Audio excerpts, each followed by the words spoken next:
सच्चिदानन्दरूपाय विश्वोत्पत्त्यादिहेतवे तापत्रय विनाशाय श्रीकृष्णाय वयं नुमः। यं प्रव्रजन्तमनुपेतमपेतकृत्यं द्वैपायनो विरहकातरया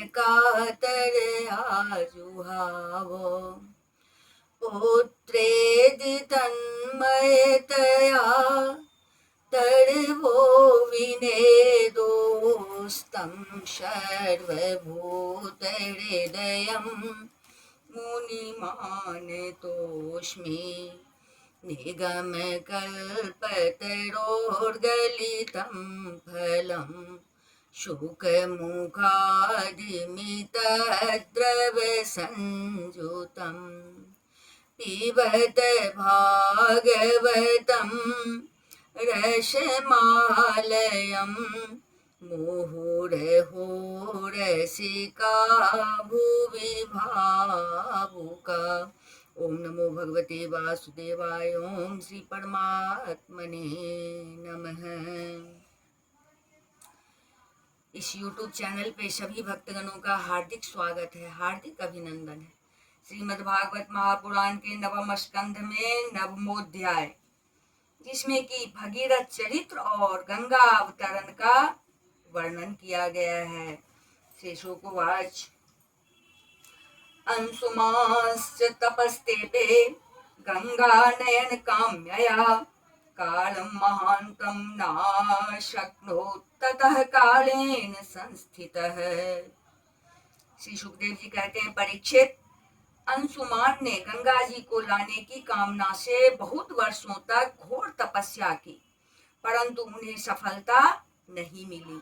समय आने पर उनकी मृत्यु हो गई। दिलीपस्तत्सुतस्तद्वत् कालमेयमान् भगीरथस्य तस्य पुत्रस्तेपे सौषु महत्तपः। अंशुमान के पुत्र दिलीप ने भी वैसा ही तपस्या की, परंतु वे भी असफल ही रहे। समय पर उनकी भी मृत्यु हो गई। दिलीप के पुत्र थे भगीरथ, उन्होंने बहुत बड़ी तपस्या की। दर्शयामास्तं देवी प्रसन्ना वरदास्मि ते इत्युक्तः स्वमभिप्रायं स्वसंसावन्तो नृपः। उनकी तपस्या से प्रसन्न होकर भगवती गंगा ने उन्हें दर्शन दिया और कहा कि मैं तुम्हें वर देने के लिए आई हूँ।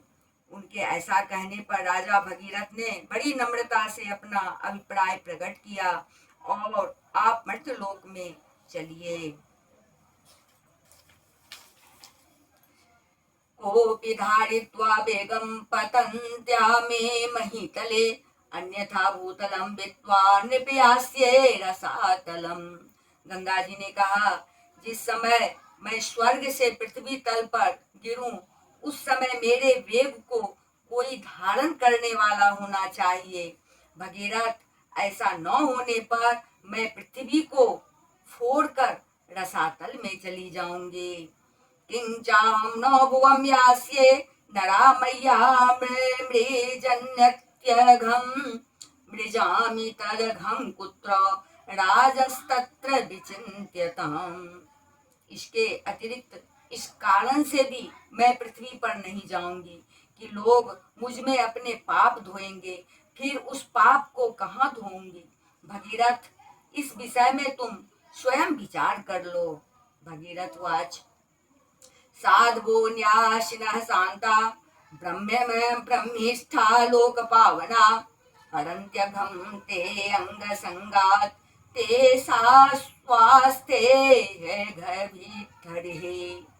भगीरथ ने कहा, माता, जिन्होंने लोक परलोक धन संपत्ति और स्त्री पुत्र की कामना का संन्यास कर दिया है, जो संसार से उपरत होकर अपने आप में शांत है, जो ब्रह्मनिष्ठ और लोगों को पवित्र करने वाले परोपकारी सज्जन हैं, वे अपने अंग स्पर्श से तुम्हारे पापों को नष्ट कर देंगे, क्योंकि उनके हृदय में अघरूप अघासुर को मारने वाले भगवान सर्वदा निवास करते हैं। धारयिष्यति ते वेगं रुद्रस्त्वात्मा शरीरिणां यस्मिन्नोतमिदं प्रोतं विश्वं साटीव तन्तुषु। समस्त प्राणियों के आत्मा रुद्रदेव तुम्हारा वेग धारण कर लेंगे, क्योंकि जैसे सारी सूतों में ओत प्रोत है, वैसे ही यह सारा विश्व भगवान रुद्र में ही ओत प्रोत है। इत्युक्त्वा सौनको देवं तपसा तोषयक्षिवं कालेनाल्प्यसा राजस्तयेष्ये सह संतुष्यतः। सुखदेव जी कहते हैं, परीक्षित, गंगा जी से इस प्रकार कहकर राजा भगीरथ ने तपस्या के द्वारा भगवान शंकर को प्रसन्न किया। थोड़े ही दिनों में महादेव जी उन पर प्रसन्न हो गए। तथेति राज्ञाभिहितं सर्वलोकहितः शिवः द्वौधारा वहितो गंगां पादपोत जलां हरे। भगवान शंकर तो संपूर्ण विश्व के हितैषी हैं। राजा की बात उन्होंने तथास्तु कहकर स्वीकार कर ली। फिर शिव जी ने सावधान होकर गंगा जी को अपने सिर पर धारण किया। क्यों न हो, भगवान के चरणों का संपर्क होने के कारण गंगा जी का जल परम पवित्र जो है। भगीरथ स्वराजर्षेर्निन्ये भुवन पावनीं यत्र स्वपितॄणां देहा भस्मीभूता श्मशेरते। इसके बाद राजर्षि भगीरथ त्रिभुवन पावनी गंगा जी को वहां ले गए, जहां उनके पितरों के शरीर राख के ढेर बने पड़े थे। रथेन वायुवेगेन प्रयान्तमनुधावते देशान् पूर्णन्ते निरदग्धानासिंचत सगरात्मजान्। वे वायु के समान वेग से चलने वाले रथ पर सवार होकर आगे आगे चल रहे थे और उनके पीछे पीछे मार्ग में पड़ने वाले देशों को पवित्र करती हुई गंगा जी दौड़ रही थी। इस प्रकार गंगा सागर संगम पर पहुंचकर उन्होंने सगर के जले हुए पुत्रों को अपने जल में डुबा दिया। यज्जल स्पर्श मात्रेण ब्रह्मदंडहता अपि सगरात्मजा दिवं जगमुः केवलम देह भस्मभिः। यद्यपि सगर के पुत्र ब्राह्मण के तिरस्कार के कारण भस्म हो गए थे, इसलिए उनके उद्धार का कोई उपाय न था। फिर भी केवल शरीर की राख के साथ गंगा जल का स्पर्श हो जाने से ही वे स्वर्ग में चले गए। भस्मीभूतांग संगेन स्ववर्याता सगरात्मजा किं पुनः श्रद्धया देवीं ये सेवन्ते धृतव्रता। सुखदेव जी कहते हैं, परीक्षित, जब गंगा जल से शरीर की राख का स्पर्श हो जाने से सगर के पुत्रों को स्वर्ग की प्राप्ति हो गई, तब जो लोग श्रद्धा के साथ नियम लेकर श्री गंगा जी का सेवन करते हैं, उनके संबंध में तो कहना ही क्या है। नो एतत् परमाश्चर्यं स्वरधुन्या यदि होदितम् अनंत चरणाम्भोजो प्रसूताया भवद्दीक्षितः। मैंने गंगा जी की महिमा के संबंध में जो कुछ कहा है उसमें आश्चर्य की कोई बात नहीं है, क्योंकि गंगा जी भगवान के उन चरण कमलों से निकली है जिनका श्रद्धा के साथ चिंतन करके सन्निवेश्य मनो यस्मिन् श्रद्धया मुनयो मला त्रैगुण्यं दोस्त्यजं हित्वा सद्यो यातास्तदात्मताम्। उन चरण कमलों से निकली है जिनका श्रद्धा के साथ चिंतन करके बड़े बड़े मुनि निर्मल हो जाते हैं और तीनों गुणों के कठिन बंधन को काटकर तुरंत भगवत स्वरूप बन जाते हैं। फिर गंगा जी संसार का बंधन काट दे, इसमें कौन सी बड़ी बात है। श्रुतो भगीरथा यज्ञे तस्य नाभो परो भवत् सिन्धुद्वीपस्ततस्तस्मात् युतायुस्ततो भवत्। भगीरथ का पुत्र था श्रुत। श्रुत का नाभ, यह नाभ पूर्वोक्त नाभ से भिन्न है। नाभ का पुत्र था सिंधु द्वीप और सिंधु द्वीप का अयुतायु। अयुतायु के पुत्र का नाम था ऋतुपर्ण। ऋतुपर्णो नल सको योस्व विद्याम यान्नलात् दत्वाक्ष हृदयं चास्मे सर्वकामस्तु तत्सुतः। ऋतुपूर्ण वह नल का मित्र था। उसने नल को पासा फेंकने की विद्या का रहस्य बतलाया था और बदले में उससे अश्व विद्या सीखी थी। ऋतुपर्ण का पुत्र सर्वकाम हुआ। ततः सुदासस्तत पुत्रो मदयन्ती पतिर्निको आहुर्मित्र सहं यंवे कल्मासाङ्घ्रे मुत क्वचित् वसिष्ठ सापात रक्षो अभूदन्पत्यः स्वकर्मणा। सुखदेव जी कहते हैं, परीक्षित, सर्व काम के पुत्र का नाम था सुदास, सुदास के पुत्र का नाम था सौदास और सौदास की पत्नी का नाम था मदयंती। सौदास को ही कोई कोई मित्र सा कहते हैं और कहीं कहीं उसे कलमास्पाद भी कहा गया है। वह वशिष्ठ के शाप से राक्षस हो गया था और फिर अपने कर्मों के कारण संतानहीन हुआ। राजोवाच किं निमित्तो गुरुशापः सौदासस्य महात्मनः एतद् वेदुमिच्छामः कथ्यतां नरहो यदि। राजा परीक्षित ने पूछा, भगवान, हम यह जानना चाहते हैं कि महात्मा सौदास को गुरु वशिष्ठ ने शाप क्यों दिया। यदि कोई गोपनीय बात न हो तो कृपया बतलाइए। श्री शुकवाच सौदासो मृग्यां कश्चिच्चरन् रक्षो जगानो मुमोच भ्रातरं सोवत् गतः प्रति चिकित्सया। श्री सुखदेव जी ने कहा, परीक्षित, एक बार राजा सौदास शिकार खेलने गए हुए थे। वहां उन्होंने किसी राक्षस को मार डाला और उसके भाई को छोड़ दिया।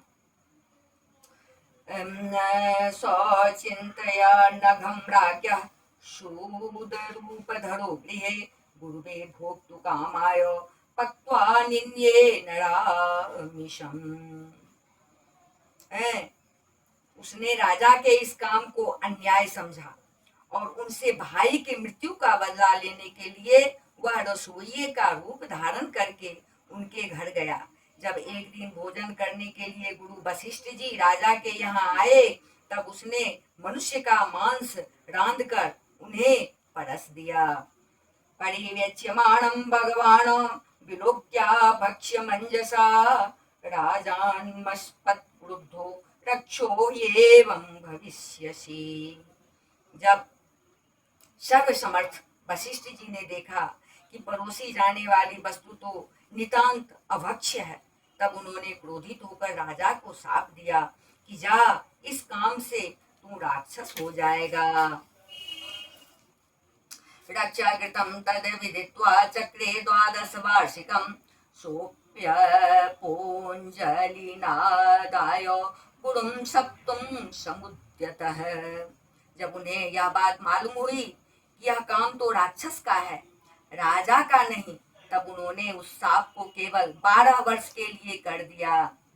उस समय राजा सौदास भी अपनी अंजलि में जल लेकर गुरु वशिष्ठ को शाप देने के लिए उद्यत हुए। वारितो मदयन्त्यापो रूसते पार्योर्जहो दिशः खम्बणिं शर्वं पश्यन्जेवमयं नृपः। परंतु उनकी पत्नी मदयंती ने उन्हें ऐसा करने से रोक दिया। इस पर सौदास ने विचार किया कि दिशाएं, आकाश और पृथ्वी सब के सब तो जीवमय ही है, तब यह तीक्ष्ण जल कहाँ छोड़ूं। अंत में उन्होंने उस जल को अपने पैरों पर डाल दिया। इसी से उनका नाम मित्रसह हुआ। राक्षसंभावमापन्नः पादे कल्मासतां गतः व्यवाय काले तदृशे बनो को दंपति द्विजो। उस जल से उनके पैर काले पड़ गए थे, इसलिए उनका नाम कल्मासपाद भी हुआ। अब वे राक्षस हो चुके थे। एक दिन राक्षस बने हुए राजा कल्मासपाद ने एक वनवासी ब्राह्मण दंपति को सहवास के समय देख लिया। सुदार्तो जगृहे विप्रं तत्पत्न्याः कृतार्थवत् नो भवान् राक्षसः साक्षात् दिक्ष्वाकूणां महारथः। कल्मासपाद को भूख तो लगी ही थी, उसने ब्राह्मण को पकड़ लिया। ब्राह्मण की पत्नी की कामना अभी पूर्ण नहीं हुई थी। उसने कहा, राजन, आप राक्षस नहीं हैं, आप महारानी मदयंती के पति और इक्ष्वाकु वंश के वीर महारथी हैं। मदन मदयन्त्या पतिर्वीर वीरो नाधर्मं कर्तुर्महसि देहि मे पत्य कामायाम अकृतार्थम पति द्विजम। आपको ऐसा अधर्म नहीं करना चाहिए। मुझे संतान की कामना है और इस ब्राह्मण की भी कामनाएं अभी पूर्ण नहीं हुई है, इसलिए आप मुझे मेरा यह ब्राह्मण पति दे दीजिए। देहोऽयं मानुषो राजन् पुरुषस्याखिलार्थतः तस्मादस्य वधो वीर सर्वार्थवद उच्यते। राजन, यह मनुष्य शरीर जीव को धर्म, अर्थ, काम और मोक्ष चारों पदार्थों की प्राप्ति कराने वाला है, इसलिए वीर, इस शरीर को नष्ट कर देना सभी पुरुषार्थों की हत्या कही जाती है। एसी ब्राह्मणो विद्वांस तपःशील गुणान्वितः आरेराधयेश्वर ब्रह्म महापुरुष संगीतम सर्वभूतात्म भावेन भूते स्वंतरहितम गुणेः। फिर यह ब्राह्मण तो विद्वान है, तपस्याशील और बड़े बड़े गुणों से संपन्न है। यह उन पुरुषोत्तम पर ब्रह्म की समस्त प्राणियों के आत्मा के रूप में आराधना करना चाहता है, जो समस्त पदार्थों में विद्यमान रहते हुए भी उनके पृथक पृथक गुणों से छिपे हुए हैं। सोऽयं ब्रह्मर्षि वर्यस्ते राजर्षि प्रवराद् विभो कथमहर्षि धर्मज्ञो पदम पितुरिवात्मजः। राजन, आप शक्तिशाली हैं, आप धर्म का मर्म भली भांति जानते हैं। जैसे पिता के हाथों पुत्र की मृत्यु उचित नहीं, वैसे ही आप जैसे श्रेष्ठ राजर्षि के हाथों मेरे श्रेष्ठ ब्रह्मर्षि पति का वध किसी प्रकार उचित नहीं है। तस्य साधोर पापस्य भ्रूणस्य ब्रह्मवादिनः कथं वधं यथा बभ्रूर् मन्यन्ते सन्मतो भवान्। आपका साधु समाज में बड़ा सम्मान है, भला आप मेरे परोपकारी निरपराध श्रोत्रिय एवं ब्रह्मवादी पति का वध कैसे ठीक समझ रहे हैं? ये तो गौ के समान निरीह हैं। यद्ययं क्रियते भक्षस्तर्हि मां खाद पूर्वतः न जीविष्ये विना येन छलं च मृतकं यथा। फिर भी यदि आप इन्हें खा ही डालना चाहते हैं तो पहले मुझे खा डालिए, क्योंकि अपने पति के बिना मैं मुर्दे के समान हो जाऊंगी और एक क्षण भी जीवित न रह सकूंगी। एवं करुणभासिन्या विलपन्त्या अनाथवत् व्याघ्र पशुमिवाखादत् सौदासः सापमोहितः। ब्राह्मण पत्नी बड़ी ही करुणापूर्ण वाणी में इस प्रकार कहकर अनाथ की भांति रोने लगी, परंतु सौदास ने साप से मोहित होने के कारण उसकी प्रार्थना पर कुछ भी ध्यान न दिया और वह उस ब्राह्मण को वैसे ही खा गया जैसे बाघ किसी पशु को खा जाए। ब्राह्मणे विच्यतेषुं पुरुषादेन भक्षितं शोचन्त्यात्मानमूढवेश माशपत कुपिता सती। जब ब्राह्मणी ने देखा कि राक्षस ने मेरे गर्भाधान के लिए उद्यत पति को खा लिया, तब उसे बड़ा शोक हुआ। सती ब्राह्मणी क्रोध करके राजा को शाप दे दिया। यस्मान् मे भक्षिता पाप कामार्ताया पतिस्त्वया वापि मृत्युराधानाद कृत प्रज्ञदर्शितः। रे पापी, मैं अभी काम से पीड़ित हो रही थी, ऐसी अवस्था में तूने मेरे पति को खा डाला है। इसलिए मूर्ख, जब तू स्त्री से सहवास करना चाहेगा तभी तेरी मृत्यु हो जाएगी। यह बात मैं तुझे सुझाए देती हूँ।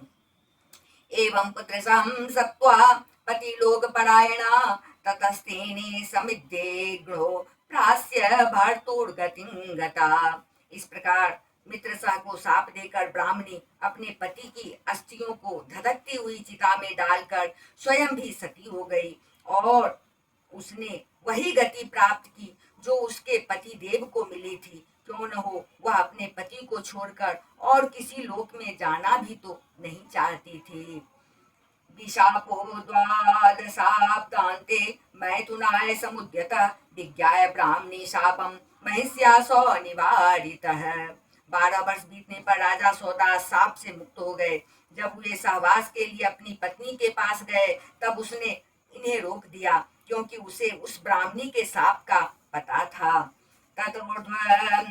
तत्याज स्त्री सुखम कर्मणा प्रजा वसिष्ठस्तदनुज्ञातो मदयन्त्यां प्रजामधात।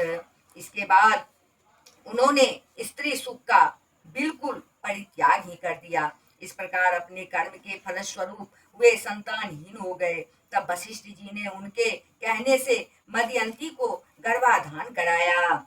सा वै सप्त समागर्भम बेब्रन्न व्यजातं जायतो जग्ने स्म नोदरं तस्या सोस्म कस्तेन कथ्यते। मदयंती 7 वर्ष तक गर्भ धारण किए रही, परंतु बच्चा पैदा नहीं हुआ। तब वशिष्ठ जी ने पत्थर से उसके पेट पर आघात किया।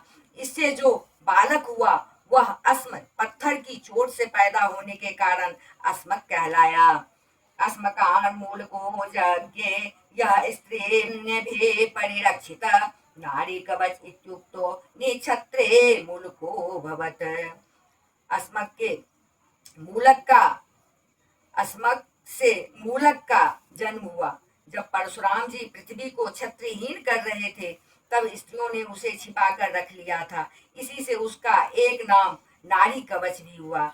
उसे मूलक इसलिए कहते हैं कि वह पृथ्वी के क्षत्रियहीन हो जाने पर उस वंश का मूल प्रवर्तक बना। ततो दशरथस्तस्मात् पुत्र एदविदस्ततः राजा विश्वसहो यस्य खड्वांगश्चक्रवर्त्यभूत्। मूलक के पुत्र हुए दशरथ, दशरथ के एडवीड और एडवीड के राजा विश्वसह, विश्वसह के पुत्र ही चक्रवर्ती सम्राट खड्वांग हुए।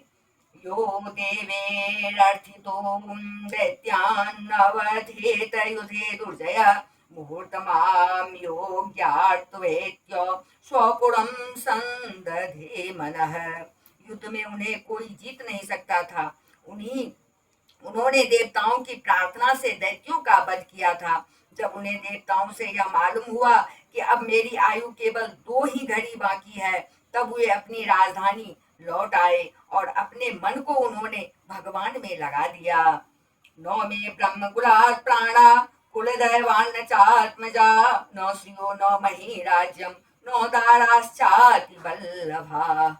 वे मन ही मन सोचने लगे कि मेरे कुल के इष्ट देवता है ब्राह्मण, उनसे बढ़कर मेरा प्रेम अपने प्राणों पर भी नहीं है। पत्नी, पुत्र, लक्ष्मी, राज्य और पृथ्वी भी मुझे उतने प्यारे नहीं लगते। नो बाल्येऽपि मदेरं न मह्यं धर्मे रमते क्वचित् न पश्यमुत्तस्म लोकान् दन्यत किंचन। मेरा मन बचपन में भी कभी अधर्म की ओर नहीं गया।